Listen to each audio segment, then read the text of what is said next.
Hello, viewers. We spent the episode calling out FFG, so let's first call out ourselves. We're bitches.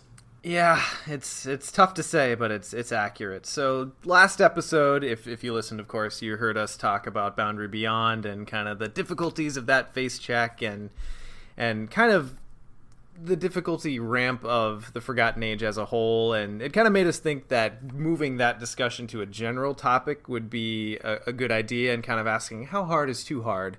And it turns out, after having had the discussion, we were kind of wrong. I mean, don't get me wrong, you guys know me, I love a good rant. This episode, even I am like, we probably were a little dark.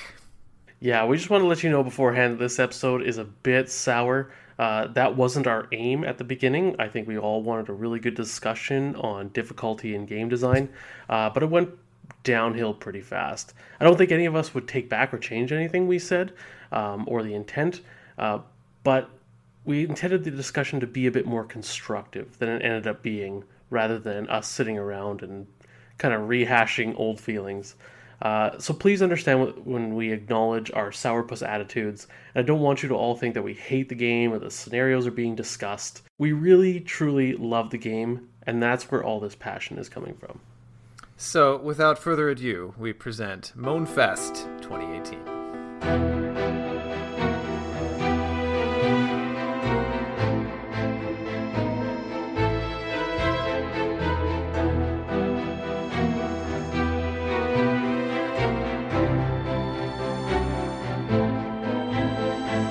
Mythos Busters, investigating the mystery, monsters, and madness of Arkham Horror, the card game. Hello and welcome to episode 44 of Mythos Busters, where tonight we're going off half-cocked, but still giving it to you with both barrels. And that sounded nowhere near as sexual in my head when I ran it through. I'm Sean. Joining me tonight for a very special episode is Scott. Hi, Scott. Hello. How are you? I'm great, actually. Today's a good day. Are you winding down from your crazy season time? Like what? I worked 16 12-hour shifts in 20 days. And it was a mix between day and night Yikes. shifts. It was just painful. But now I'm back onto my normal schedule, and it feels like I just have infinite time off. Which is hilarious, because before you entered into this crazy busy time, I was like, man, Scott's schedule seems terrible. Like, he's just gone at odd hours and blah, blah, blah. But then we saw what bad was. Yeah, it was a bit much. So now I get to see my family, so that's good. Well, leave it to life to give you some perspective. Joining me tonight as well is Nick. Hi, Nick. Hello. How are thee? Good. Now that the move-in is completely done and all we have is some unpacking left to do, and it's nice to actually have an office space again, even though I'm in the basement. Like I said before we started recording, we might get sounds of, like, the air conditioner turning on, or if someone uses the sink upstairs. I'm not sure what all is going to come through. This is, like, an experiment right now, so I guess we'll see what this episode holds in store for me. Possibly some light cackling from the haunted clown underneath the staircase. Potentially, yeah. Okay. And joining at last, but not least, of course, is Ian. Hi, Ian. Hello. How are you? I am excited. The City of Archives is sitting next to me all sleeved and ready to go and waggling its eyebrows at me, so I'm ready to play that later tonight. Yeah, I have it as well. I'm excited. I'm personally not running like one of my ongoing campaigns through it. I'm starting one from scratch and kind of taking a shot at the whole campaign again now that I'm a little bit older and wiser, and seeing I don't know, I'm giving Boundary Beyond another chance to cozen itself into my good graces, so we'll see how it goes. It's not going to go well. Well, I gotta give it the shot. So tonight we've got a very special episode. We've got a special announcement up front. We're gonna cover our community highlights, got a little bit of news, and then we're gonna get into our main discussion topic tonight. As teased last time, we're gonna talk a little bit about game difficulty and kind of the complications that go with it, and then of course we'll close it out with a little bit of tentacle time. So guys, you ready to get this started? Mm-hmm. Yeah. So a very special announcement for Mythos Busters. We debated, well, we didn't debate at all about scripting this out or whatever, but we're just going to kind of wing this. We have started a Patreon. So To explain what Patreon is, to those of you who may not know, is it is a service whereby content producers of all stripes, artists, mimes, podcasters, in order of relevance, can produce their content, basically hook it up to Patreon, and it allows people who want to support artists and creators to go out and pledge dollars to the creations in various different formats. So it's been a little while, and we've been talking about this for a year and a half, on and off. Yeah, mostly off, but yeah. Mostly off. I had some personal issues with the podcast I was involved in the past, where we, on our side, the producer side, we got more involved with legality and things like that than we needed to. Which actually is a really weird way to put that, but makes us sound like the rogues of the group. This is a black market paper. So. But give us your money, anyway, but don't tell anyone. So let me put it another way. I opted into more work with it than was needed, and it ended up just kind of burning me personally out. So, but anyway, so we're starting one up for Mythos Busters. So if you have enjoyed our content, this is going to give you an avenue to give back to us. And this is something that we're really hoping will add to the show. This is kind of part of I want to say a reinvigoration of the show. We've been talking in our mod chat, and I think I said none of us have been phoning it in by any means, but I know, like, life has just kind of been attacking us lately, and the podcast hasn't suffered, but at the end of the day, it can feel like work sometimes, because if you haven't done work like this before, there's a fair, it just takes up way more headspace than you think it would, right? So anyway, as a part of this reinvigoration, we're looking to start up Patreon. We're going to tighten up some episodes. We're really hoping that introducing Patreon will give us some leeway to add additional types of content, increase our production value. It'll get us slightly more personally excited to get our butts in chairs regularly. But at the end of the day, we really want it to be known that the podcast itself will remain free as is. Patreon is an opt-in arrangement, and we are really only looking to add value to our patrons by taking this on. So if you don't feel like giving us anything, you are fine. You're still our friends. You're still going to get the podcast on the regular. Nothing's changing for you. So I suppose, Nick, why don't you run down a few of the cool ideas that we had kind of brainstormed up for new things that we can do with Patreon funds? Why don't I do that? Open link. Scrolling. Cool swag for one. There you go. Yeah. So, we've been funding our Gen Con swag out of our own pockets, and it's been modest as a result. We've got some really cool things we think we could do for our Gen Con swag, possibly for stuff for Arkham Knights. And then as well, if we ever produce anything cool like this, we're definitely going to make extras and kind of give those away in some random form to any patrons that we have that help fund it. So we've got some really cool ideas there. Obviously, we can improve our recording equipment. I have to apologize for last episode. I didn't realize how close my mic was until I listened after the fact. Ooh, it was a little rough. But anyway, production quality is something we're looking to improve. Bullet number 4. I want to say one of our shared deepest ambitions is, dear listeners, to bring you guys a full musical episode. Whether you want it or not. Yeah, no choice. I already have like 3 or 4 songs on the go like that. Oh man, I think Katy Perry is my favorite currently. Oh, look at that. We just lost a patron. No, I'm kidding. Patreon shut down the page. What happened? How do you get -2 patrons? We owe them money? I'll pay you to go away. And then, of course, we have no idea what the reaction to this is going to be. We're kind of just putting it out there for those who want to pick up the thread. But, if it ends up doing really well, we might actually be able to buy some actual Mythos Busters offices. That we'll just sit in and stare at each other. I want to commend Ian for taking this terrible joke that I've been driving into the ground of the Mythos Busters offices and actually implementing it into the Patreon. I think it was Ian was the one who did this initially. I know Scott tossed around some ideas as well. but the different patron levels on our Patreon are the different, positions that you can hold at the Mythos Busters offices. And then, of course, we do have some goals set up right away. And yeah, our lofty ultimate goal is to rent office space so that we can sit in our separate corner offices. And put Tom in his dome up top. Right, yeah. So that's a decent enough segue. Ian, why don't you go through the different levels that people might be able to pledge and what they can expect in return? Sure. I feel like one of those old PBS pledge drives where they would explain what you would get. Our operators are standing by. Dirty, doesn't it? All right, so the starting level at $1 is unpaid intern position. Again, these are all based on off our Mythos Busters offices, and I like how our whole Patreon is based around this joke that you won't get unless you're a regular listener. That's very on brand for us, I feel like. So at the $1 level, you have the chance to have your name read aloud during an episode as a thank you. So we'll give a shout out to you now periodically. And you also get access to our Mythos Busters memos, those all-important memos, where basically we'll let you know first about recording times, any important announcements we have, podcast news, all that kind of stuff. Basically, you'll be more in the loop about Mythos Busters stuff than anyone else out there. $2 level is entry-level data clerk. Everyone's ambition.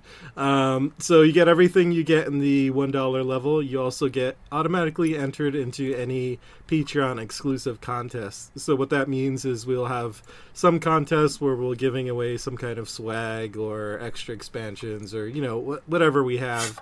But basically Patreons at this level and above will be entered into that. So, you'll have a greater chance of winning that than if it was open to everyone in the whole world. $5 level is middle manager. And this gets you everything you got in the other tiers. You're also going to get your very own individual job description in the Mythos Busters offices, which we will read on air for you.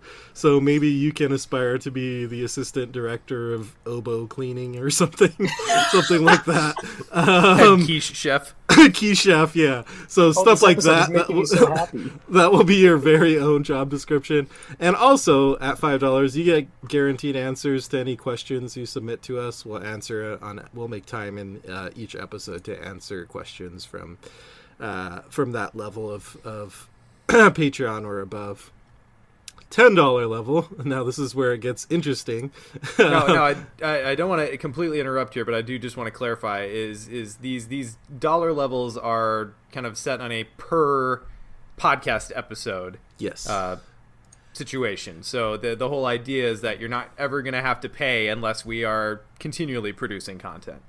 Yep. So if we go on a big hiatus, you're only paying for content we actually produce. So at the $10 level, you are now the HR executive level.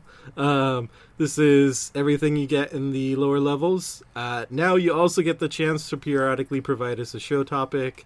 So maybe you give us a deck you'd like to see us build in one of our deck building episodes, scenario you want us to spend time talking about how to beat. Maybe you want us to do another custom episode, so you give us like a setting and or a theme or something like that, and we create a custom scenario or something else you think of that could be a topic.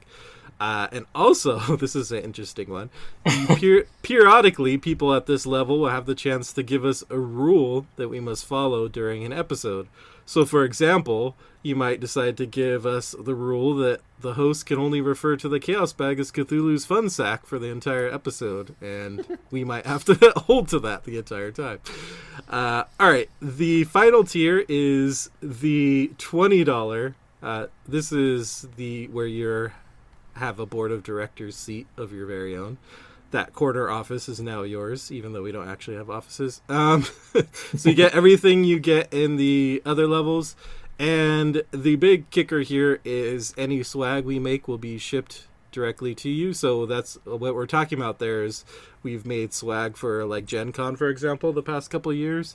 So if we make something like that, if we ever make swag for Arkham Knights, for example, if you're at this tier, then that swag will be shipped to you. with the caveat that you have to be the patron at this tier for 3 or more months beforehand, just, so that people don't just pop in and snipe in and and pledge at $20, get the swag, and then knock it down right afterwards. So, and I know it's not listed on the actual Patreon page, but at the $20 level, you have effectively bought our friendship. Yes. And I mean, I'm for sale. I don't know about you guys.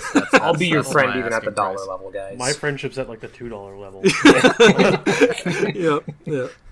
And as mentioned, we have a couple of goals. It's just as initially we're just aiming to hit $100 as per episode as kind of our base level, which would put a smile on our face and a pep in our step.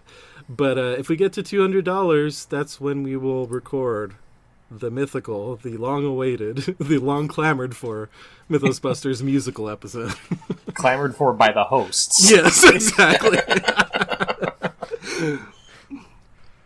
Excellent. So, sorry, Scott, were you going to say something? Oh, I was going to just say the musical episode will sound like a bunch of clamoring. Yeah, that too. While I'm looking forward to doing it and kind of playing around with the songs, because that little bit that I did with the Lola thing was a very fun way to spend an afternoon, the logistics could get exciting. So we might have to make some preemptive plans at Arkham Knights. Well, let's see how it gets. Like, if we don't get to that goal, then you know what I mean. Like, let's see how this plays for a little bit first. Well, it turns out, Nick, you got to have faith, the faith. And I do.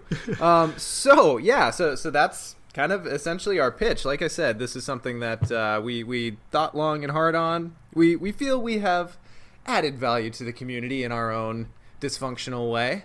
And hopefully, if any of you guys out there think so as well and would like to throw some money toward our cause, we would appreciate each and every dollar. Even if you can only come in at the $1 level, like every $1 patron we get counts for a lot. Mm-hmm. So, yeah, excellent.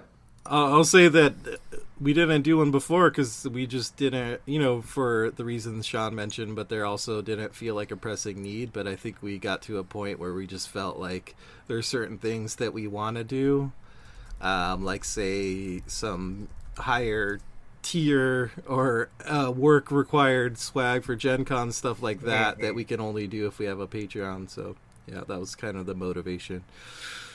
Yeah, this is by having this Patreon here for us, that's kind of like the limit breakers for us. It's kind of like, all right, it opens up the gates for us to really explore what else we can do to make this show and the community that has kind of come together around this show, as amazing as you guys are, to really expand that to go like, okay, what can we do to make this even better? What else can we provide, and what else can we do? Because it's a lot of fun doing the show, but we all want to do more in our own ways, so this will help with that. It's kind of licensed to get ambitious, right? And exactly. I'm excited at the prospect. All right, excellent. So, if you're interested in joining and becoming a patron, Ian, where can they find us? So you're going to go to www.patreon.com/mythosbusters. Super easy to find. Or if you can't remember that, just go to the Patreon website and type in Mythosbusters in the search and it'll pop up there. Excellent. Okay, so we'll wrap up the discussion there just in case someone who's super not interested in Patreon is like, oh, get to the show already. Don't think I didn't hear you, Scott. Nick, what's going on in the community? The one community link that I really wanted to highlight this episode is it's one of our listeners and Discord users here and friend of the show, Brandon, is running a live play channel on YouTube called Optimal Play. They actually just released a new Arkham Horror video today. So they're playing through, right now they're playing through Night of the Zealot, and they're recording their plays, and it's a lot of fun. Check it out. The Arkham videos are, let's see, this one that I just posted is almost 2 hours. The first one is like an hour and 20 minutes. So they're pretty much showing the whole game. But yeah, check out the videos. He has a couple other games on there as well. Show his support, subscribe on YouTube. Like I said, he's a friend of the show and hangs out in our Discord. So definitely want to check that out. Yeah, I watched the first one, and it was interesting to watch because Brandon obviously plays a lot, and he's hosting the show, and then he's got two people who are very new and reliving that, like when I first played Arkham, I was like, oh yeah, I was really confused about these rules too, even though now I'm like, how is anyone confused about that rule? Right, like, yeah. Like, how to fight, right? It's Where's card 117, guys? Oh, God. Where is it? yeah, Where's the leader? Jesus. Excellent. So yeah, I'm actually excited. I know Brandon's really big into Arkham. I know he's into mansions. I think his ambition is to just kind of continue this into other games and kind of be more of a general gaming channel. But Arkham's about as good a place to start as I can think of. So. Yeah, he's got 6 videos up right now, I think, and Arkham is the only one that has more than one video, obviously being a campaign-style game, so... Right. But yeah, he does have other board games on there as well. Excellent. Ian, I know we've had a spot of news of late. Mm-hmm. Give it to us. A spot. We're all still waiting for the big drop of the next cycle and what it's going to be, but that hasn't happened yet. Hopefully next week, now that we're recording today. But We're performing the ritual right now. Yeah, one big news we did get is Return to Dunwich Legacy. So after we got Return to Night of the Zealot, everyone was wondering, are we going to get one of these for the cycles as well? And it looks like the answer is yes. So we're getting the cool box for the Dunwich Legacy. So eventually we'll have boxes for all the cycles, it looks like. All the quests are getting revitalized. Which, that alone, the storage, like, if they just put the boxes out at $5-10 a pop, I would be buying that. Yep. I The don't fact know, that we Sean. also get cards to reinvigorate old cycles is just cherry on top. I really wish that they would fill the box this time, though. my Can we God, all no. agree that Return to Zealot was a big waste of money? It was blatant false advertising because the box wasn't full of cards. I didn't pay for a box of air. What is this, a box for ants? Needs to be at least 3 times fuller than this. Boxgate 2018. Yeah, so won't go too in depth to what they mentioned about those scenarios, other than Essex sounds interesting. That sounds like there's going to be some big beastie chasing us from the very beginning of that one now. But we good. did, yeah. Oh goody. It would have been a shame to leave that out. We did get one player card, just one player card spoiled so far, and it is a very strange one. Who should I pick to read this one? I choose Scott. Yes. All right. So, Strange Solution, Empowering Elixir. It's like all the other upgraded ones. It's 1 cost, 4 XP. It has 2 willpower pips, so now there's 4 different solutions. They each have doubles of all 4 different pips now. It's an item, science, and then, of course, you can only upgrade it from the unidentified Strange Solution, and only if you've identified it in your campaign log. Uses 3 supplies, and it has action. Spend 1 supply and exhaust Strange Solution. Choose an investigator at your location to gain 2 resources and draw 1 card. Now, by the click economy, We just lost another 2 patrons. Yeah. That's just going to be our go-to bad joke now. Has it replaced the Lord of the Rings drink? Possibly. So, I mean, because acidic ichor exists, Yeah. all the other ones I'm kind of like, well, you know, there's an evade one, but why evade an enemy when you can just kill it with acid? Right. You know, why heal when you can just kill an enemy before it attacks you? and why evade? Yeah, and this one, I mean, Seeker has At least it so does many something ways. really different. Yeah, I mean, that is true, but Seeker has a lot of ways of getting money and cards already. So, Yeah. I mean, you can give it to another investigator, but So, I too am very lukewarm on this, but and Ian, you can, and Scott, you can back me up here. I weathered through the first 3-4 cycles of the Lord of the Rings, the card game, which is a living card game by Fantasy Flight Games. Drink. And oh god, there it is.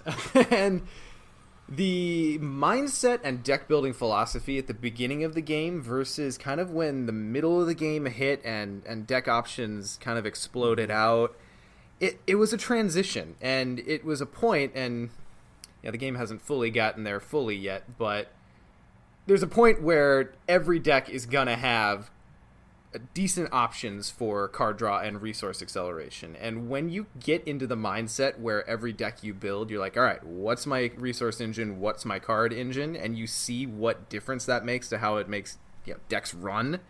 It's a thing. So I'm lukewarm on this, but it might have a place when we kind of hit that meta.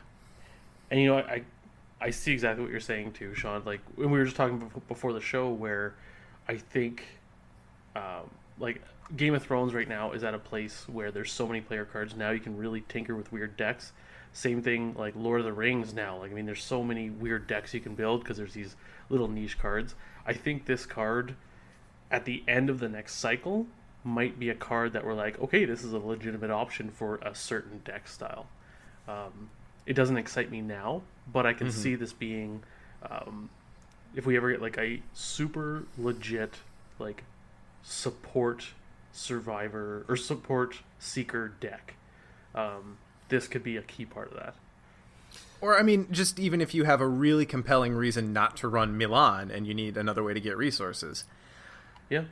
Only 3 supplies though.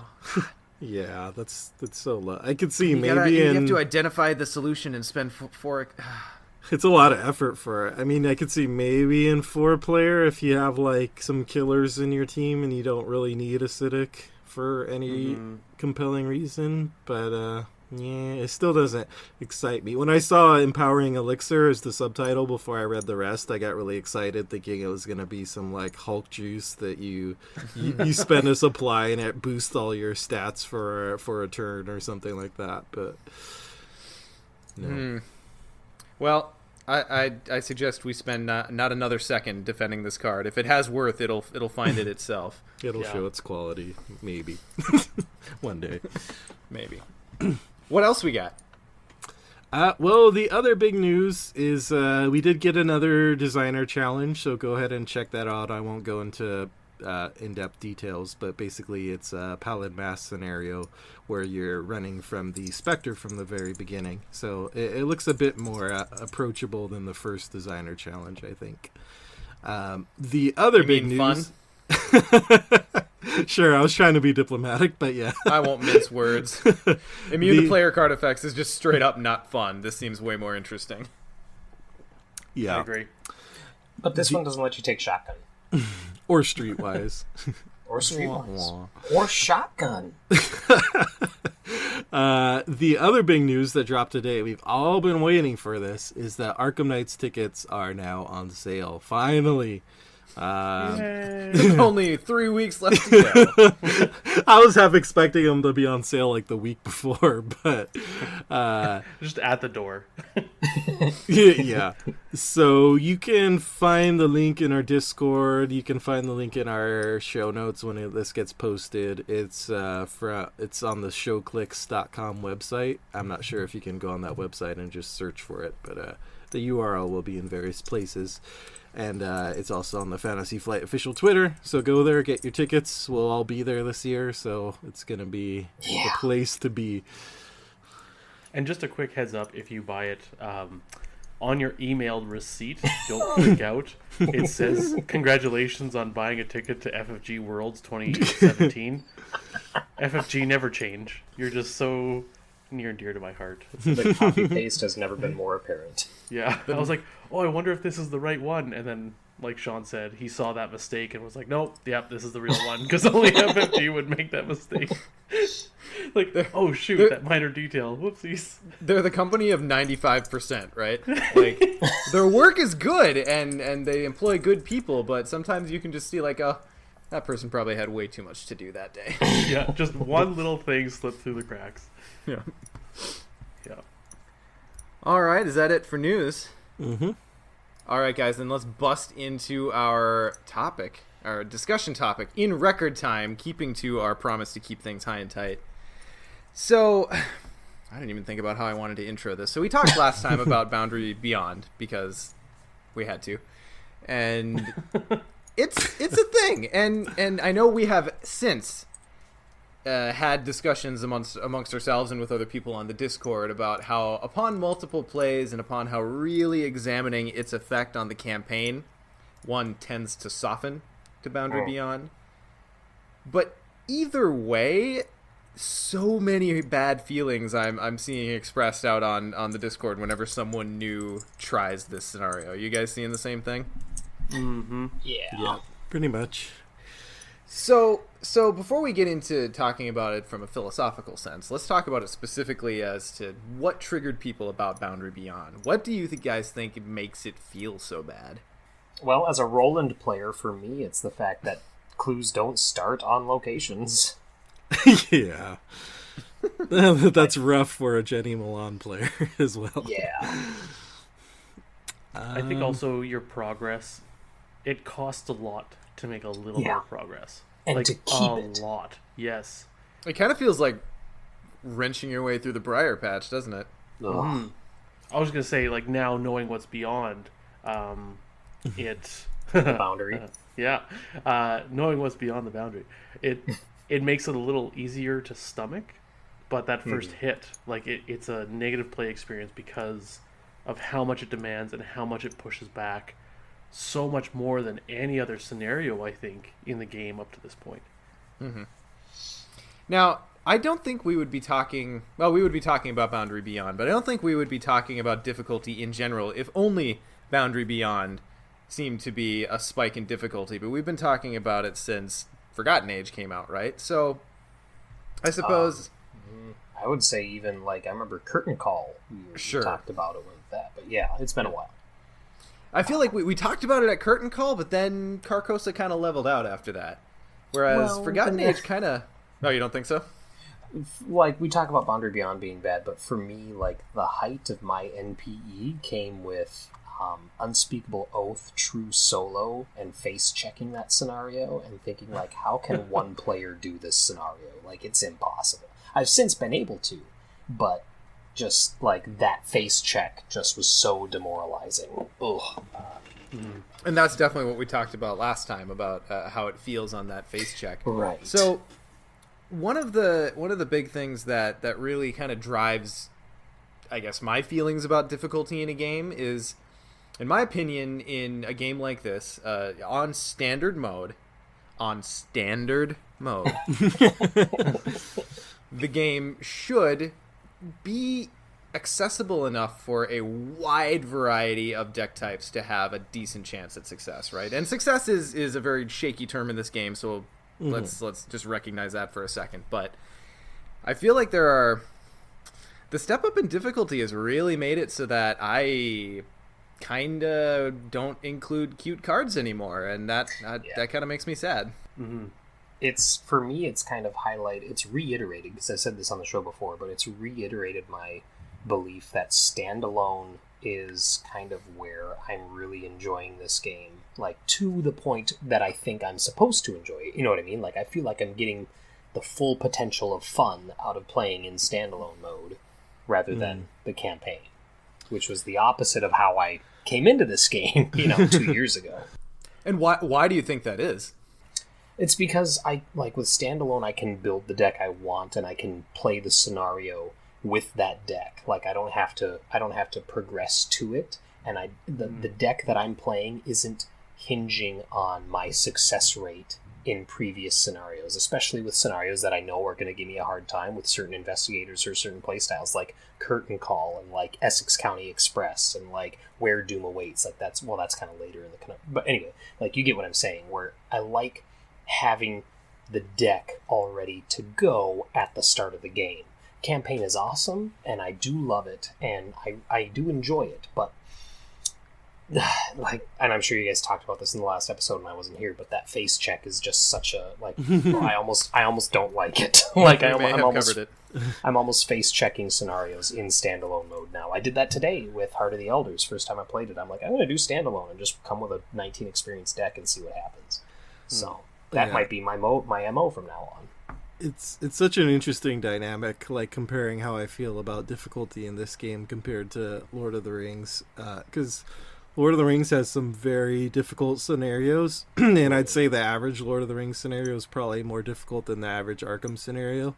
But my experience there is different because there's no campaign. You basically just beat your head against it and build a deck. That the difficulty strangely doesn't bother me as much in that game because I know going in, I lose. Well, I lost the game. Let me just rebuild the deck and play it again. Okay, eventually I'm going to win. Whereas in Arkham, if a scenario I feel is too hard and you lose, like, you get to progress your campaign, yes, which I think is what a lot of people talk about, that, well, it's okay because your campaign will keep going unless it's one of those scenarios that kills you. But the thing is, yes, you may keep going, but a difficult scenario may, like, bludgeon you so much that all of a sudden you have this trauma, which is going to make every scenario after that more difficult, and then all of a sudden you've spent however much time into a campaign that's like on a death spiral, going down the toilet right now. Yeah. It's like how bad does it feel to go through one scenario and get like one experience? Like, that sucks. Now imagine going through two scenarios, getting one experience each, and then also stacking trauma and getting a weakness. It's like, oh my god, like, how do you sounds recover like Tuesday from night that? to me. Exactly. And like, oh, it gets frustrating. It really does.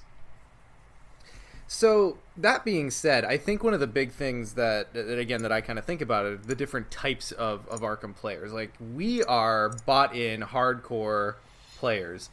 I know a few of us have had less time to play of late, which can affect things, but like Ian said, with Lord of the Rings, you sit down for a scenario and you just make runs at it with different decks and you customize and you tech until you win.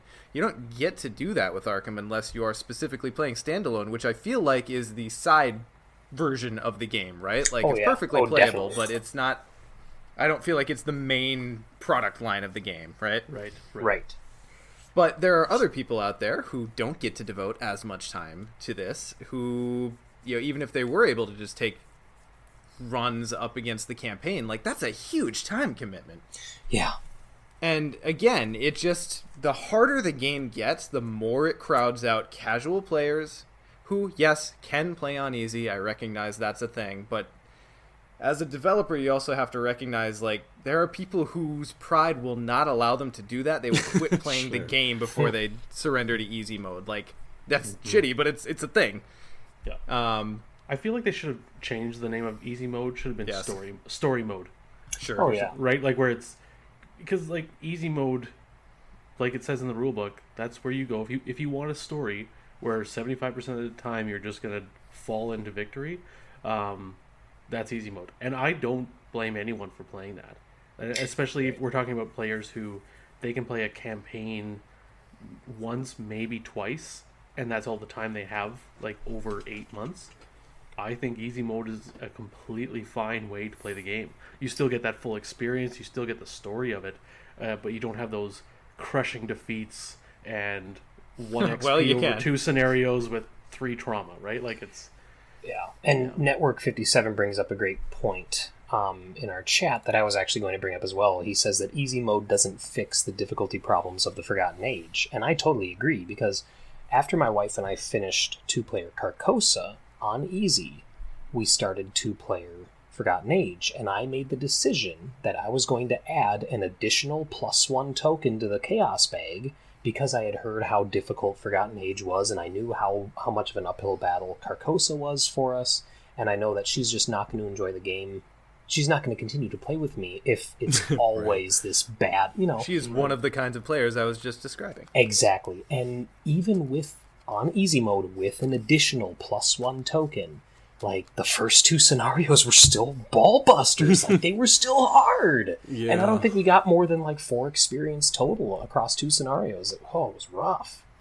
And being faced with the choice to either restart a campaign or continue a painful campaign, like, I'm okay with that choice late in the game where it's like, okay, I can just struggle through the last 2 scenarios. I'm a little, bloodied and bruised, but we can get through it. It feels okay then, but at the end of the day, I just feel like the difficulty is crowding out casual enjoyment in its forms that it takes. Whether that's playing less optimized decks or whether that's playing with people who are just don't play as often or aren't as good of strategic players.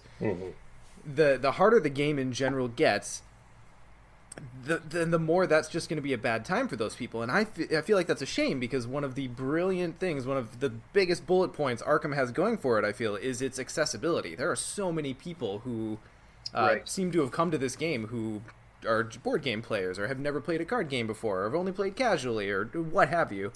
And I would hate to see the accessibility just kind of leave one of the games, leave it as the game's bullet feature, right? That was a weird sentence, but you guys know what I mean. Yeah, I understand. Yeah, I'm curious how much of it is related to the specific mechanics of Forgotten Age, like the explore mechanics, say. Because I don't remember, like, of course I've had some frustrating moments here and there, but the first 2 cycles I don't really remember having this difficulty, like, conversation going on in my head and with you guys, really, other than a few, like, scenarios here and there, like complaining about a treachery in Dim Carcosa or something. But I don't know, I think it's not even just so much raw difficulty that bothers me, but swinginess. And, like, the explorer mechanic brings in so much swinginess to the game. Like, you can have a game where you just keep hitting the right locations over and over and you're just cruising. And then you could have, like, this amazing setup and then you just run face plant into treachery after treachery while, like, enemies dogpile you. And there's, you know, not much you can do at that point. Yeah.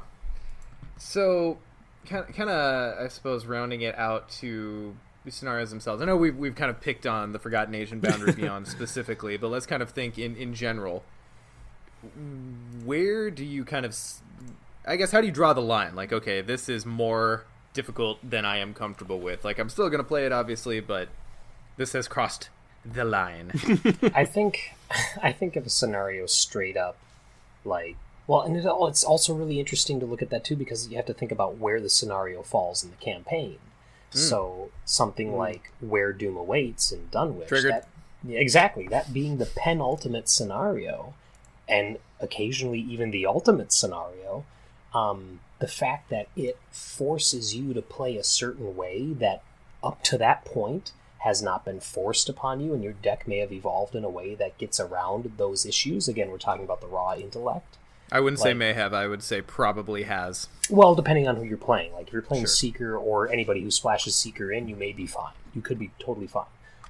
But if you're playing someone who replaces those tests with other things, mainly mystics, you're going to have a bad time with I just lost, Casey just posted something, I just lost it. With Where Doom Awaits. So, like, when it forces you to enter in with a deck of a certain type, and if that hasn't been telegraphed prior, like, that's going to feel like, I don't even know if that comes down to difficulty. That just is like, I don't even know. You know what I mean? Surprise, motherfucker! Yeah, like, oh, like, talk about just turning a corner and getting dick punched. It's just not fun. And to a certain extent, I don't mind curveballs, but I think where it crosses the line for me is mechanics that just make you feel ineffectual, completely ineffectual with no recourse. If something's hard, but I mean, take Undimensioned and Unseen for example. I'm a fan of that scenario. I know some people don't really like it, but I'm a fan of that one because it sets you up with these giant monsters, and you're like, what the hell am I supposed to do? It can't be damaged? Like, 6 fight? What? And then you progress a little bit, and then the game's like, okay, here's your formula now. Go do your work. And, like, that sort of thing is fun, because then it's making you play a different way. It gives you the tools to combat this very specific, normally unsolvable problem. Normally, that's a weird word. We're just doing really well with the words tonight. But at the end of the day, if that was what really triggered me about Where Doom Awaits, is because, you know, like, as I said at the time, I was playing Agnes through on my face check. Just couldn't do a thing about it. Just not a thing to be done about it. I was not prepared to be able to hit that many raw intellect tests. And in the meantime, the deck wasn't compensating for the fact that I was going to get stuck on the first location for 7 turns, you know? So that's where I think it starts to feel bad. And that's where I think Boundary Beyond kind of felt like, where it's like, I have done so much pushing of cardboard and moving of chits and flipping of locations, and what the hell do I have to show for it here?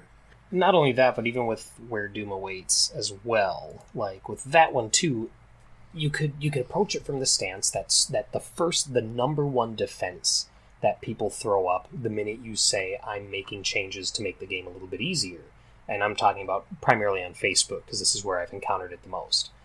But the number one defense that people say is like, that's not in the spirit of the game. Like, it's totally not in the spirit of Lovecraft. It's like, well, fine, fuck you too. Classic Arkham! Right, exactly. I hate that argument personally, but okay, here's the thing. Like, even if you're that guy who feels that way, and you're going in with an Agnes deck into Where Doom Awaits, and you get stuck on the first location and you fail, and then your campaign is done, do you still go, well, that's the spirit of Lovecraft? Like, no!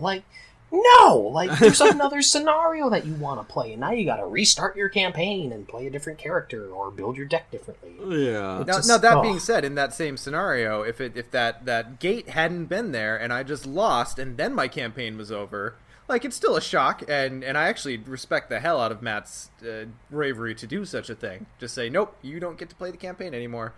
But I feel like I would have been way more accepting of it if the scenario had actually made a game of keeping me out. Exactly. That's the thing. It's like, I'm okay with that now. Like, I've come around to that 100%. Like, I'm totally in favor of, like, well, campaign's over now, do something else. But at the same time, it's like, the way it was introduced to us with Where Doom Awaits was not a good way to introduce that, I don't think, personally. I think that argument always gets me, too, because, like, it's a game, it's not a story. Like, at the end of the day, it still has to be a game that's fun to play. So, like, a Lovecraft story may be pointless and hopeless for the protagonist, but, like, why would we play a game where that's true for us? Like, the fun of this game is, like, pulling off those close victories. I don't know, I've been trying to think in my head, like, what is it that separates the scenarios that...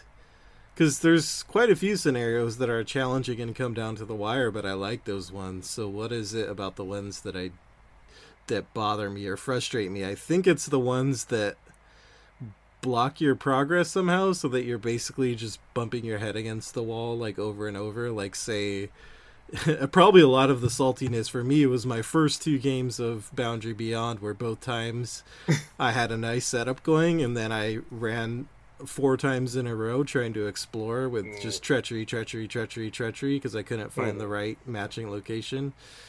And it's that kind of thing that just, like, well, what was I supposed to do differently there? Like, the way the cards, the order of the cards, the way they were, like, there was literally nothing I could have done differently to have a better result. And I think that's where it comes from. And that kind of difficulty has its place, but yes. I think it's in standalone. Like, I have really come around to Eternal Slumber. Like, I still think the scaling skull based on multiplayer is weird, but I've gotten over it. I love that scenario. And it is, even if you cheat and do something different with the skull to house rule it, that is a really hard scenario. But I don't mind taking several runs against that. Like, I had it on the table the other night, and I started it up and ultimately folded like 3 separate times before I kind of got what I was looking for a resolution. And that was fun. I just think it's out of place in the campaign context. Scott? Yes. You've been remarkably quiet this entire time, and as our resident power gamer, I feel like you've got some opinions to throw in. How are you feeling about the just relative difficulty of the general game at the moment? Well, anyone who listened to the last episode kind of knows where I felt 2 weeks ago. I think I made my emotions clear. If not, I'm just kidding. I won't go over that again. I'm appreciating the style of the Forgotten Age.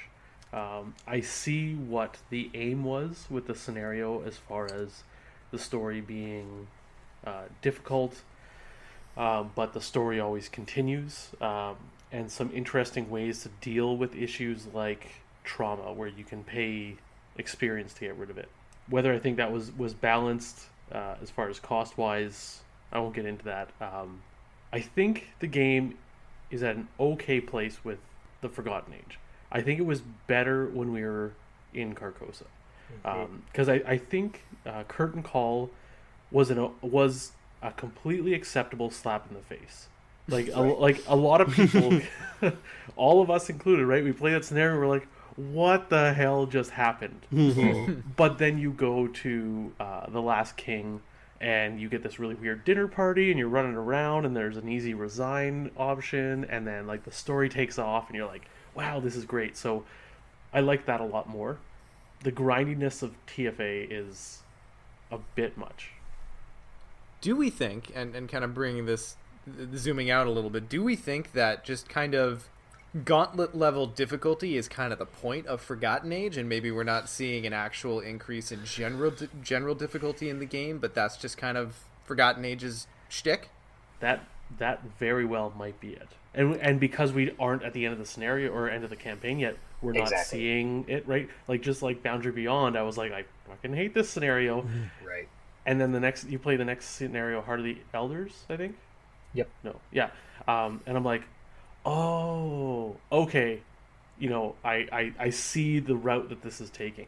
So I'm withholding judgment on TFA until we get the final scenario. Until I can play through it all and be like, okay, this is what this is. Exactly. We can really only judge the pieces as they stand right now, and the point is we're missing two pretty important pieces.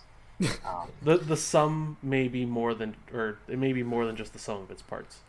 And maybe you are meant to fail a couple times, and maybe that's going to come like the last scenario. It's like, for each dead investigator, you get like, wouldn't that just be amazing? I'd be like, if it pulled like an Eternal Darkness thing where the dead investigators come, like you get to play them like in spirit or something. Like, oh my goodness, that'd be awesome. You get our ghost investigator finally. Yeah.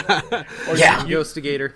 You take their investigator cards, you stack them underneath your investigator, and you total up the stats. So you have like 12 willpower, 11 intellect. Jesus. And still only one evade.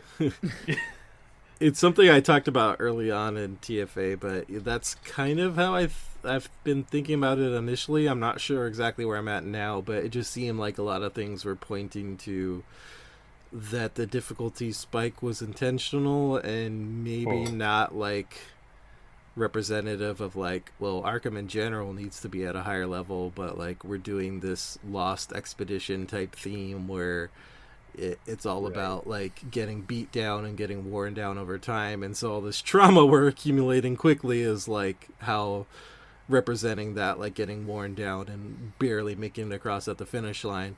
And I think the last few scenarios, I haven't gotten a chance to play City of Archives yet. Looking forward to that, and the two more coming after that are going to determine a lot, because if the last two are like super difficult and we already have this trauma accumulated, like it is just going to be a feel bad zone to the max.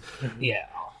If it's appropriately balanced, like taking into account that each investigator's probably carrying a couple trauma by now, and it plays out that theme, then I could see like that it would, it would match kind of what I interpreted as happening at the very beginning.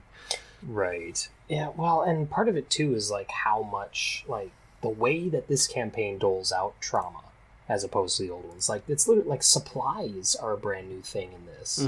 And I'm like, when I saw the supply triggers on locations in like Untamed Wilds, I was like, that's really cool. But then when I saw some of the story triggers like in the interludes, I'm like, that really sucks. It's like, here's 8 light switches. You can flip 4 of them. 5 of these will randomly give you trauma. Just pick 4 and go. It's just like, I wasn't really a big fan of how that worked. So if we assume that, if I actually fear that is not the case, that, and I have no inside knowledge, I have no idea what's going on in playtesting, like I am on friendly terms with Matt, obviously, but I deliberately don't bug him about these things because I know he can't tell me, so I'm not coyly hiding anything when I say this, but what I think I saw happen with Lord of the Rings, and I know we've talked about this briefly before, but I'll dive into it a little bit more here because it's actually relevant, is in Lord of the Rings, after, I want to say probably after, starting with the Harad cycle, later cycles is essentially what that means. There was a decided shift where there weren't really very many valleys and mountains as far as the difficulty went. It just kind of felt like everything sat at the same level of blistering, more or less. Like there's a couple real beaters out there, but and it just makes me wonder if playtesting gets to a point where the people who are playtesting are the hardcore, the power gamers, and kind of the thought that's going into, okay, how difficult this should this be, is really skewed toward dedicated players. Like they're using the power cards, they're ripping these things apart. They've got key of ease and scavenging.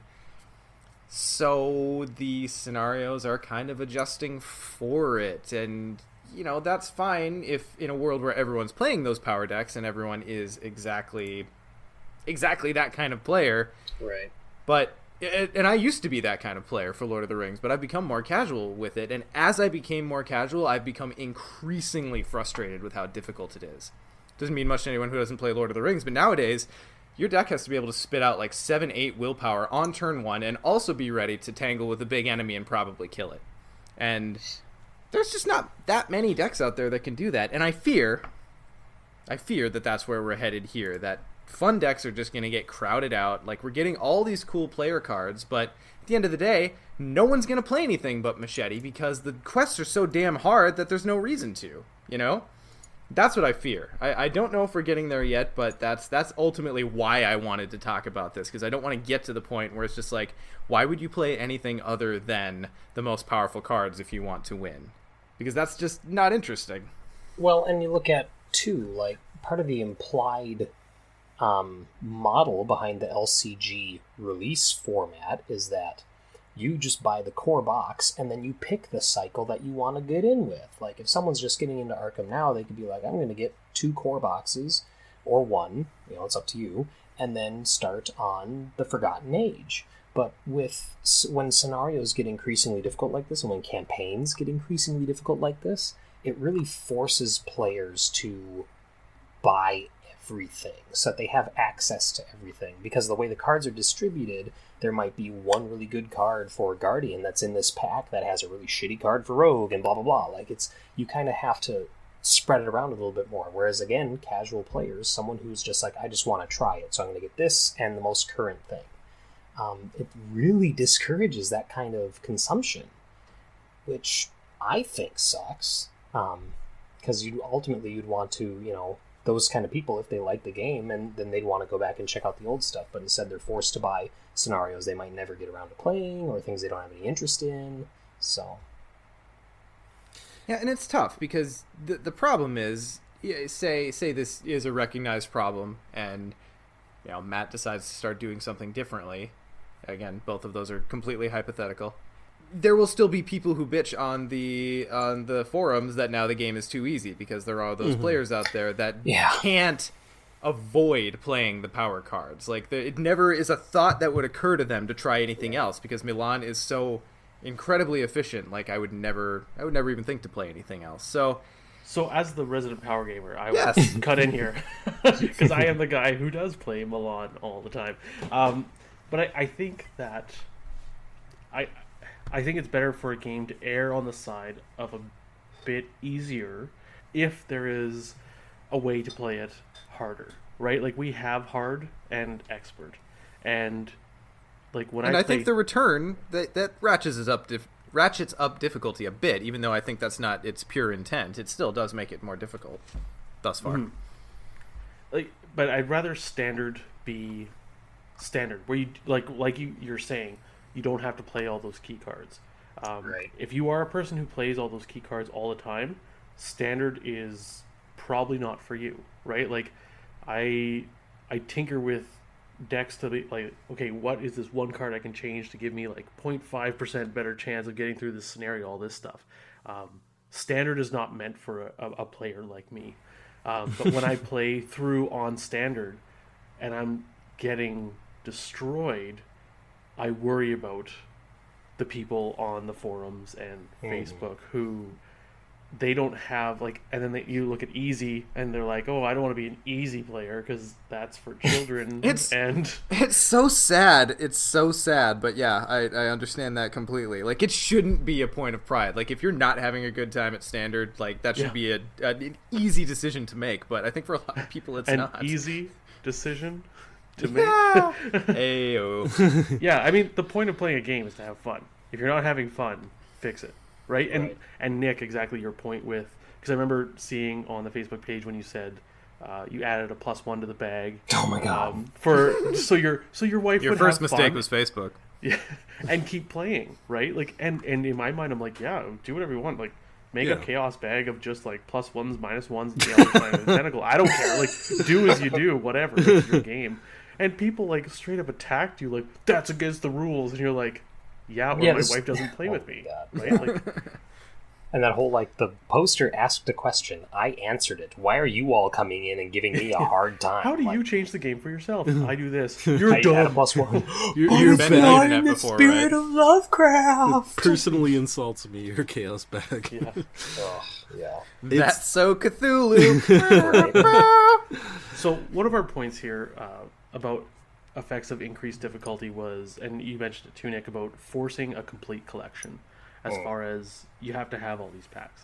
It assumes you have cards, yeah. Right. And, you know, if you, like you said, bought the core set, maybe 2 of them, and you're like, oh, you know what, TFA is the current campaign, I'm going to jump right into it. And you get steamrolled. And you would. Like, I'm not sure I could build a good enough deck from just core and TFA. Part of me feels for that person, right? Like, I understand that. At the same time, and I might be wrong in this, but this is how I feel about this because I am that power gamer. Why in the world are you skipping cards? Why are you jumping to the newest campaign? Well, obviously you wouldn't do that, and obviously I wouldn't do that. It's my wife. It's like if Laura came to the game on her own, away from me, and discovered this on her own. Like, I don't know how she would approach buying it, but she might think that, okay, I need the core set, and this is the newest stuff, so I'm going to get the newest stuff. Or like Casey says in chat, people might make a choice based on what's available, and what's available things go out of print all the time. Might just be the new stuff. So it's and should have gone into the ground floor, so your fault. Right. Oh. And ultimately, like, that's why I never collected Lord of the Rings, is because by the time I was seriously considering it, we had gotten so many cycles in, and I knew that was the case. Like, I knew that I could build okay decks by just getting the current stuff or just getting, like, the cycle I wanted, but I couldn't build stuff that would be able to do everything. You know what I mean? Right. To do every scenario that I played. And it sucks to see. I mean, how do you avoid that? I honestly think that is probably an ongoing artifact of just the LCG model in general. The fact that the card pool starts with the core set. I think in most games, the core set and the first cycle generally have these like staples that every deck from now to the end of the game are going to want to have. And it just kind of becomes an assumption that those things are around. And, you know, that's fine, I guess, in its own way, because you can, ideally, if everything is in stock, go buy what you need when you need it, because that's the beauty, that's the good part of the model. But at the same time, I just worry that cute cards are going to get crowded out, and we're just going to continue to play Magnifying Glass and Milan and Key of Ease and, you know, what, like, Shriveling, like, what spell could they give us that isn't just, Shriveling but more powerful, that would make us think about it, right? Like, kind of Song of the Dead got there, but you only run that in very specific builds. Yeah. I think, too, that the standard should be aimed at, if, like, let's say TFA, standard should be aimed to be beatable, but with a bit of challenge. For someone who has the core set and TFA, and nothing in between, right? Like, or Carcosa standard should be beatable by core set and Carcosa. Right. That's kind of my knee-jerk reaction. If you're power gamer, jump to hard, or you can play weird tricksy decks on standard that have like weird ways of functioning or whatnot. But I feel like standard should be approachable at a not full collection. The buy-in to have a good chance of succeeding at standard should not be high. Right. Yeah. Otherwise, that's just asking for a bad experience. Okay. So, I don't know what else we can say without just sounding like we're just bitching upon bitching. Guys, final thoughts on kind of difficulty and where we hope the game goes from here. Ian? Well, there's a lot to take in. I think it's a hard road to go when you're designing a co-op game like this. I'll say, like, just taking co-op games broadly, like, I think most designers err towards the more difficult just because, like, if it's too simple, there's no real reason to compel people to come back to it over and over, because people want that sense of, like, mastering something by, you suck at first and you get better at it. Now, the thing with this game is it's so spread in terms of the player base. Like, if you just have some co-op board game, like, that's probably fairly easy to balance for, right? Because everyone's going to be on the same page. But you have everyone ranging from us. Like, at the end of the day, we're going to be fine, I'm going to keep playing this game and keep going. And I've already been doing some more TFA runs that have been going more smoothly because you just kind of learn how to game these things over time. But for the new players we've been talking about, it's probably too much for them, and I'd hate to see anyone get discouraged from the game if this is one of their first impressions. So where I'd like us to go, to answer the question, is basically back to around the Carcosa level, which I think we mentioned already. Like, I think that was a good sweet spot for me. If there were some scenarios in there that were on the easier side, like Echoes of the Past, I've had some hard runs, but for the most part, you just kind of breeze through it, and then others which are more tense and more difficult, and it has a very difficult finale. So along those lines, I think are good. And on the other hand, I also don't want to discourage, like, not that I have that power over him, but I don't want to discourage Matt from experimenting and trying things like the supplies and the exploration, because there are things about them that I really like. I think it's just a matter of, like, you can introduce more difficult and swingy elements as long as you give players more opportunities to balance it in other ways, not just with player cards, but stuff within the campaign, like the option to spend to get rid of trauma. But imagine if that had been cheaper or more accessible to use, or if there were multiple points throughout the campaign that you could access to do that. I think there's just ways that you can kind of try to balance it out. So as an investigator, you're getting worn down, but you're also getting stuff that can help you along the way as well. And I don't mean just the story assets, because those are useful, but you need more than that. I do like the trend toward some of the story assets starting in play at certain points. Because it's always fun when you get, like, Ichitaka, and then never see her the whole campaign. Or, like, how many times did you play through the core Night of the Zealot, get Lita, and never pull her, and you never see her. So I do appreciate that. Scott, what say you about difficulty, past, present, and future? I would like it to be a little less harsh than our current TFA run, but I was completely okay with Carcosa level, including Curtain Call. Because of how it worked out. And I think the big thing too was Curtain Call came in with a bang, but you play those first two scenarios out of the box, and by the end of the box you're like, okay, I'm having fun, right? Whereas the difficulty in TFA, the first game smacked you, and then the second game smacked you, and you have the box, we haven't started all the packs yet, and you're like, I shell shocked already. Yeah. Yeah. It's hard for me because I come from such a power gaming background. I am okay with increased difficulty. I just like it to be known to me beforehand. Okay, so hypothetical situation. Say the game does kind of turn a corner and head generally back more toward Carcosa level difficulty as kind of its baseline. Do you think that the game has enough options? I mean, hard and expert mode, in the chaos bag manipulation included. Do you think it has enough options to satisfy people who are going to be more hardcore and want more difficulty? Oh, I have a good answer for this, but I'll let Scott do it. I think so, because I mean, I really enjoy playing on hard because if you want to be power gamery, you will take Kievis, you will take Milan, you'll take Higher Ed, oh, all those seeker cards. But It's a seeker's game. The rest of us just get to play it. yeah. Right. I mean, it's a FFG card game, and they're yellow cards, so you Yeah, just play exactly. yellow cards, right? Like I have fun playing powerful cards, and hard allows me to play those powerful cards against an opponent, being the Chaos Bag / Encounter deck, that is pushing hard back against me, and there's still challenge to it. Standard, I find for the most part, like if I'm really power gaming it, I waltz through it, and I don't get as much satisfaction out of it unless I'm looking to like beat up a punching bag. Like, all right, I'm gonna take my tricked out Daisy deck through Dunwich and just laugh all the way to my 48 XP finish, right?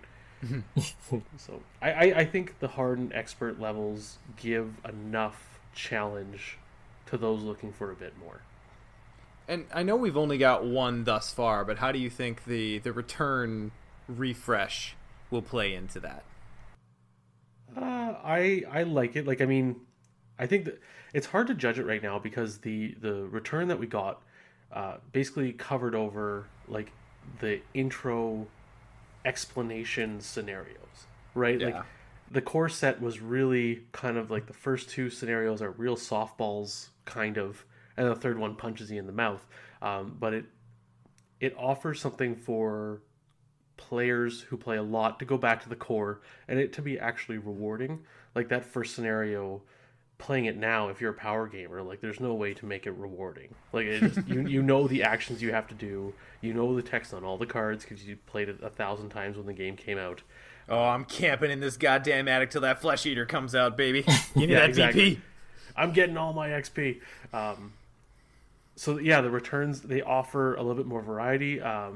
I really liked Midnight Masks. My friend and I played it, and I made sure to use as much as the new cards. I know you're supposed to mix up the new cards and the old cards, but I was like, I'm using all the new cards. Yeah, I didn't yeah. look at them. I did the same. before. That's what I did too. Yeah, and like I was just like, this is so much better. And like even the first one, I forget what the first scenario of the game is called. Gathering. Return The to the Gathering. gathering. Yeah, the Gathering. So Return to the Gathering. I was like, hey, this is a real scenario. Like this, this feels good. It's a big boy now. Yeah, so I'm glad that it's not like the Nightmare packs where it's increasing the difficulty substantially. The difficulty is upped a bit. Now I'm not sure how much with the core set, how much of that is just because there's more locations. It's like a normal scenario as opposed to a teaching scenario. But if And it's Dunwich is replacing just, some of those really generic encounter sets with things that actually require a little bit of play around, right? and it makes your house a bit bigger, right? Like it's not just you sitting in one room and then going to one of 4 rooms. Now you have a sprawling actual house. If Dunwich just offers variety, I am okay with that because I can adjust the difficulty the way I want to with the Chaos Bag. And variety offers me a different way to play the game. And maybe I'll have to tech decks completely differently. And that in itself adds its own difficulty. Just because I've played Dunwich, 50 times, and now Dunwich is different. And now I have a whole new campaign to go towards. It doesn't have to be harder like the Nightmare packs from Lord of the Rings, because change does make it harder because I haven't played it. I haven't practiced it a bunch of times. Fair enough. Nick, did you want to throw in on that? Yeah, what I want to say is specifically about how this game treats difficulty and the fact that it has difficulty settings that you can choose from. And like Scott talks about how variance is great because he can always just go up to harder expert and get the experience that he wants. I'm kind of the counterpoint to that, where I think that difficulty, like I think that increasing the difficulty from standard to hard or from hard to expert, it's so uninteresting because literally all it does is it just turns those dials up and it just increases the numbers. And if you think, I equate this to like an action video game because that's where when I think of designing a game like this, that's usually what I think of, is like an action ARPG video game or something like that. And if you're playing on let's say hard on a video game, and all it does is increase the health of enemies and increase the damage they deal, it's not, it's not fun. It's not interesting, because then it just forces you to just do what you're doing, but more. You know what I mean? Whereas I would 100% agree that the least interesting way to make things more difficult is immune to player card effects. And the second least interesting way to make things more difficult is just increasing the numbers. Right. So I really, really wish, and I'm hoping that the return boxes start to do this, but I really wish that from the outset, Hard and Expert introduced different actual mechanics. And I understand that there's a limited card pool in each pack, and they have to, Matt has to design around that, and he has to think about the release model and blah, blah, blah. But in a perfect world,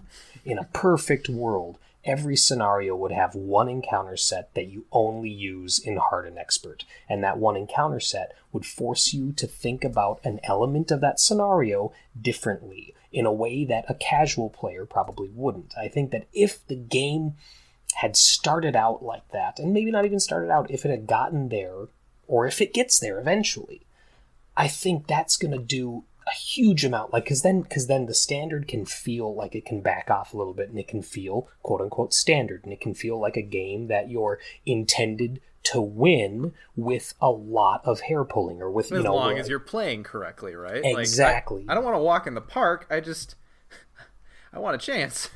Right. And again, because this game is structured in such a way that your wins and your losses compound, because it's structured in that way with the campaign mode, that every time you lose, it gets harder and harder and harder, that makes that difficulty ramp up that much more impactful.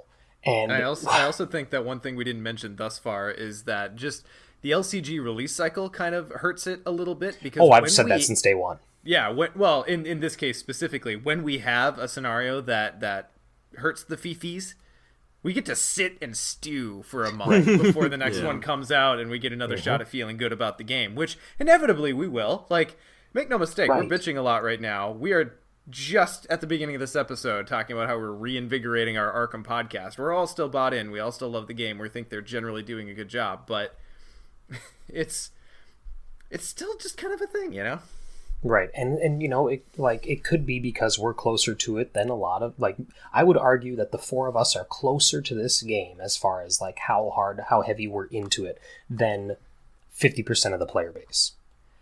That's probably being conservative. And because of that, maybe that's why we have these issues with these elements of the game that maybe most people don't. Maybe most people do just think, well, it's an Arkham game, and that's what I have to expect. And we, knowing how good the game is and how good it can be, are kind of like, well, no, let's push it. Let's make these criticisms known so that maybe it gets, things working in a different way somewhere down the road. I don't know.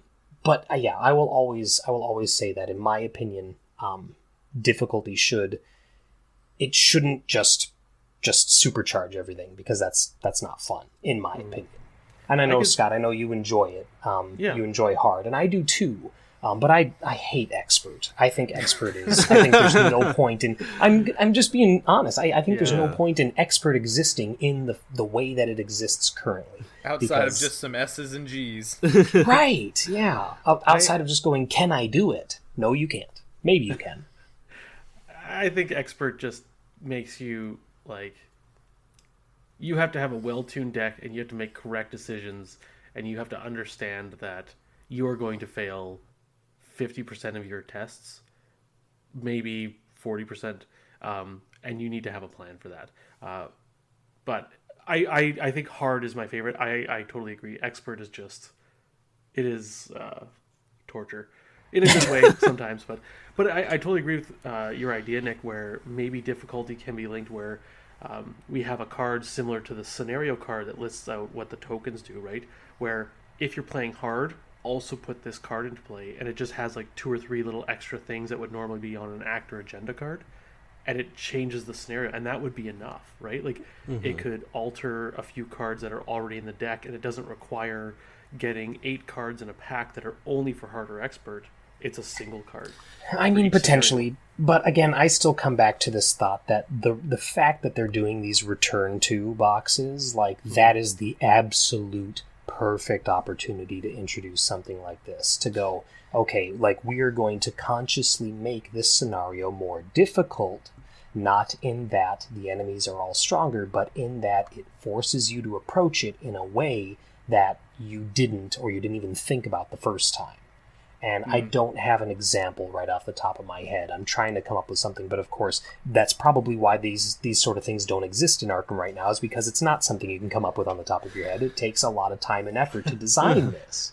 Like, this is not an easy thing to do, what I'm saying I wish it did.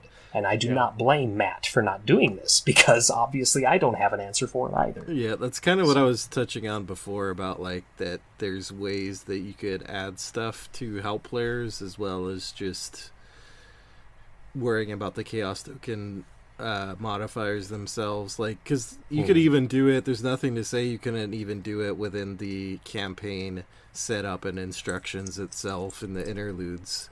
That's not something that has been done before, but there's no reason you couldn't do it, and that takes up no card space. That, you know, if you're playing on harder or expert, all of a sudden this enemy starts in play, and it doesn't if you're in standard. So it's modifying not just the tokens, but how difficult your experience is. I mean, they could even get creative, and like if you're on easy, all of a sudden the field doctor shows up and cures your poison, you know. But if you're not, if you're on hard or expert, that person doesn't show up. Like, there's ways that you can kind of balance those things out, I think, while still keeping the mechanics you want to do. Yeah, totally. Well, Sean, what about you?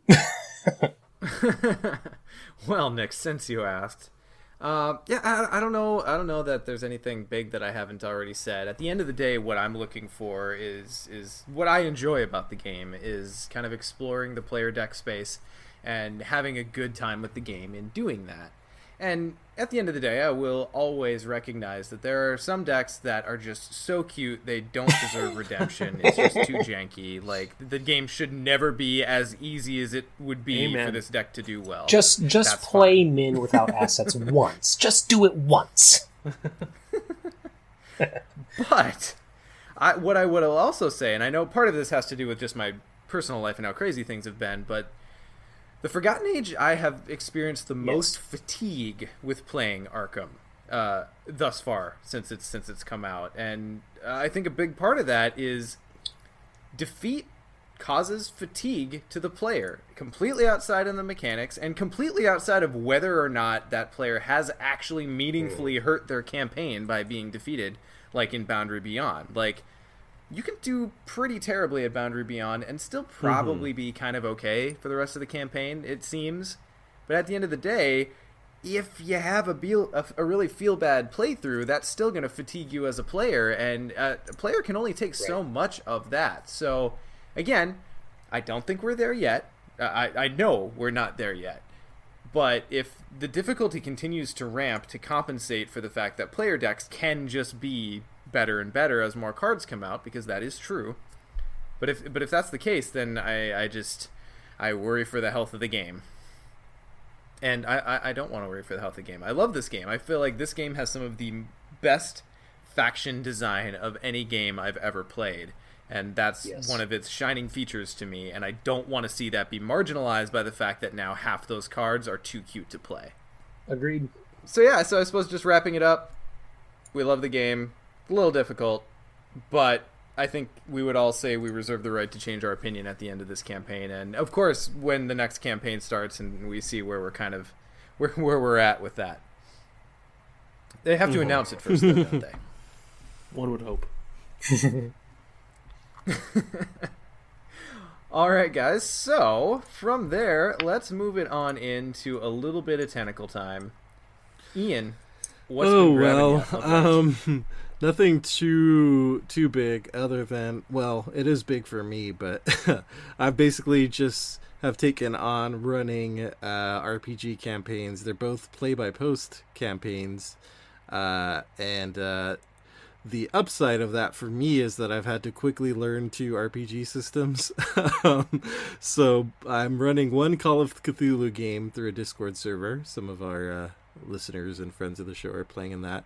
And then I'm running a One Ring RPG campaign using the Fellowship of the Dice site, which is like a play-by-post RPG site. So that's what little free time I have that I'm not devoting to Arkham Lord of the Rings has been going to me learning those systems and planning those campaigns. So that's pretty much it for me. But I've definitely gotten a kick out of learning the Call of Cthulhu system. That's ambitious. Like, Nick can attest to the fact that I can barely be bothered to learn one RPG system. Well, the good thing is Call of Cthulhu uses BRP, or basic role-playing. It's actually a pretty straightforward system. Really elegant, I think. Yeah. So it's not like honestly, the setting material is more dense than the game itself. Agreed. So. Yeah, that's one of the reasons I picked it for, like, because I was trying to think, I wanted to run something play-by-post, because I just haven't had any opportunities to do actually in-play role-playing since I moved, and so I was like, well, I want to get some role-playing going, and then I needed to decide on a system. Call of Cthulhu was an obvious choice because of, being into Arkham stuff, but also because, like, the base of the system is pretty easy. It's pretty much you're telling a story and having them make rolls, and, like, right. There's more complicated stuff that you can add to it with combat and this and that. But, you could have a campaign going with, like, 0 combat, and it would still be engaging, and you don't even have to worry about those rules. So I like that you can kind of just add what you need and even house rule stuff if you need to. Well, and the unwritten rule of Call of Cthulhu is it shares an unwritten rule with Legend of the Five Rings, where if combat starts, you've either failed or you're just gonna die. Like that's kind of how those games treat it. So that's why I try to talk my way out of every combat encounter ever. Scott, what you been up to? I have been working a lot, but one thing I mentioned 1 or 2 episodes ago is I started watching Parks and Recreation. I'd never seen it before. Yeah, so I got Amazon Prime just so I could watch, binge the episodes. So I finished all 7 seasons. Wow! So a lot of, there's sometimes at my work where they're like, in the middle of the night, there's a lot of downtime. So I just had episodes downloaded on my phone, and I'd watch 3 or 4 hours of Parks and Rec.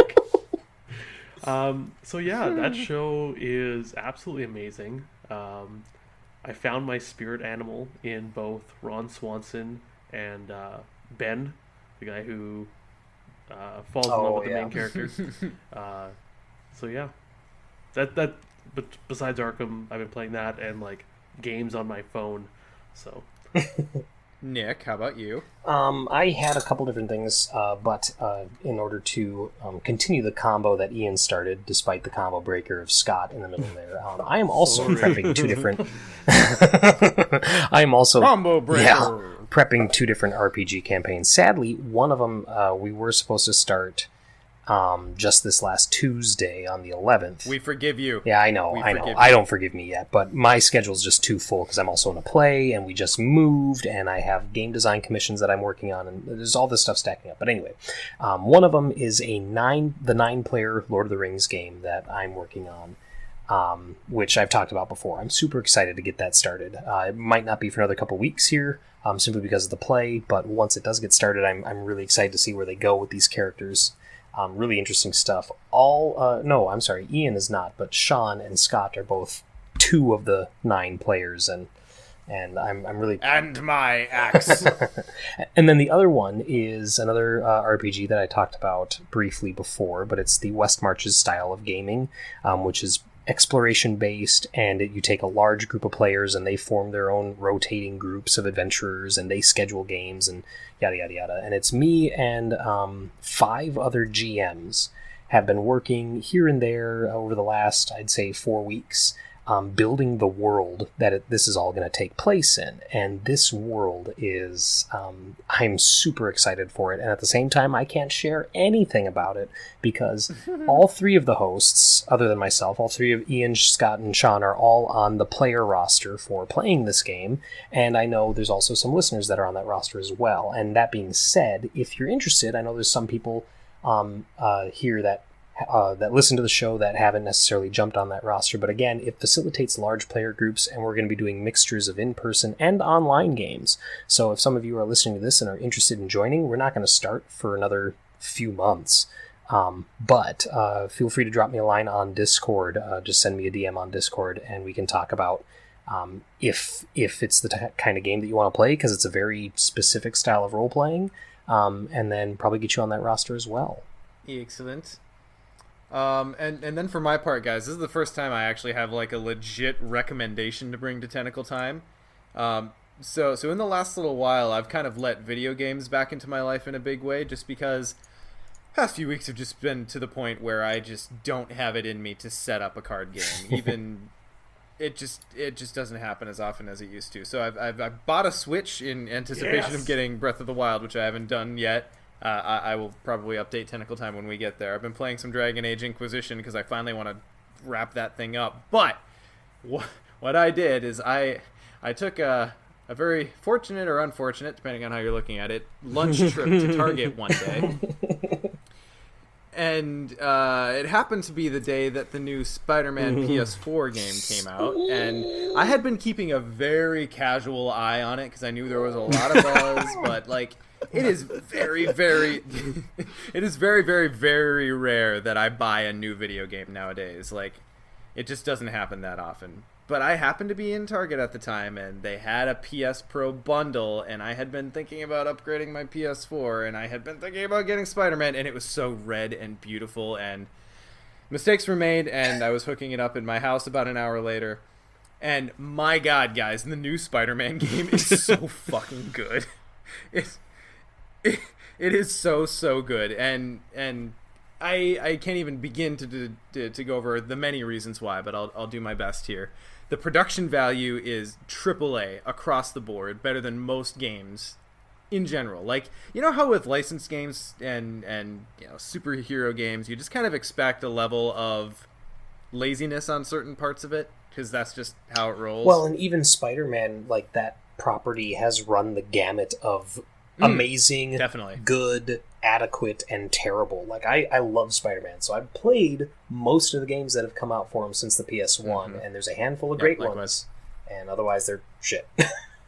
Okay, so prior to this one, Nick, just so we have a baseline, what's your go-to Spider-Man game in its time? In its time, the one that I probably logged the most hours into in its time, and this could just be a commentary of where I was at my life at the time, but the PS1 Amazing Spider-Man, I played the shit out of that one. I never played 2, Enter Electro. I heard that one wasn't as good, but that very original one. And then after that, it would have been Ultimate Spider-Man on the OG Xbox.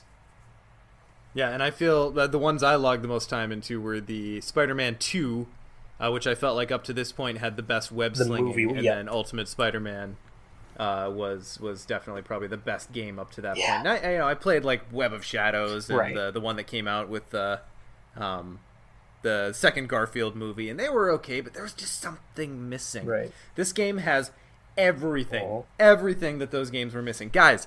They got Yuri Lowenthal. I'm a voiceover nerd. Yes. Oh, Yuri Lowenthal. I know. He's so good. Yeah, so this is going to sail over most people's head. But they got Yuri Lowenthal to play Peter Parker, and he does a fantastic job. If anyone's played the Sands of Time trilogy of the Prince of Persia games back on the PS2 Xbox era, same voice actor. And I always thought it was cute how the Prince of Persia had a very Peter Parker-y way of talking to himself. And then they cast Yuri as Peter Parker. But, okay, so back to my original point. They recorded every in-game conversation. Like, people will call you and he'll be Spider-Man will be talking over his comm to, like, you know, Aunt May or MJ or whatever it happens to be. They record every one of those lines twice.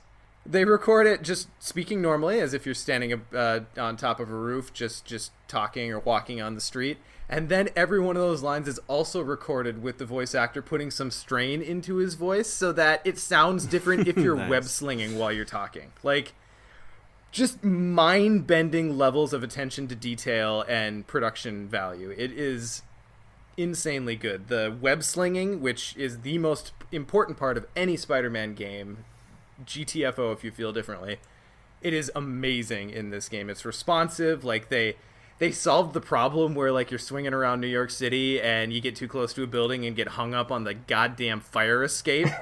Spider-Man just like swings, like he lets go of his web and like pencil dives through it now and then picks it up where you left off. And oh god, okay, so sadly this is a PS4 exclusive, so I'm sure a good half, a good half or more of the people that I'm now recommending this to will not be able to get it. But if you own a PS4 or have been thinking about getting a PS4, now is a fantastic time to do it. This is one of the best video games I've played in probably the last 10 years. Wow. No qualifiers. It's amazing. Yeah, I've heard nothing but good things about it, and I'm just one of these weeks, like you said yourself, you don't buy new video games. I don't either. Like, I think the last video game I bought current was probably Overwatch. So I'm really excited. I'm planning to get this one in the next week or two. So yeah. We should start up a text conversation so I can watch your journey. I'm saving myself. It is a journey. Too. It's gonna be a thing. Yeah.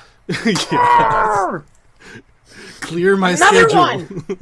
Welcome to Saloon Busters, your podcast about Red Dead Redemption 2. That is definitely going to be a thing. So anyway, that's for another technical time. We probably will about Red Dead Redemption when it comes out. Light bulb moment. Should we add a goal to the Patreon that actually has a like $300 as a Batman episode?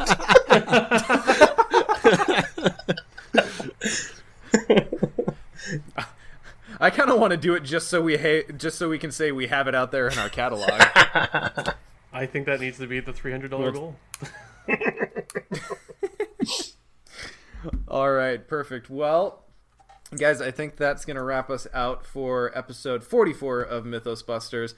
Of course, as mentioned at the top of the episode, if you want to support our cause and help us do some really cool things that we're hoping to plan, go ahead and go out to our Patreon at patreon.com/mythosbusters. If you feel like hearing us do silly voices on the show beyond what's already on display, go ahead and leave us a 5-star review on iTunes, name a host and an impression, and we'll read it on the show. If you have a quement or a question, comment, concern, great bitch or moan, call the Mythos Busters hotline at 203-493-MYTH. That's 203-493-6984. God, what else? We're also, and it's not going to be happening probably at the time this episode releases, but we're also going to get higher and tighter about our engagement on social media. So look for our Facebook posts. Hopefully those will start ramping up. You can go out and we're going to be actively engaging with those a little bit more. We've been really lazy on our social media pretty much since the podcast started.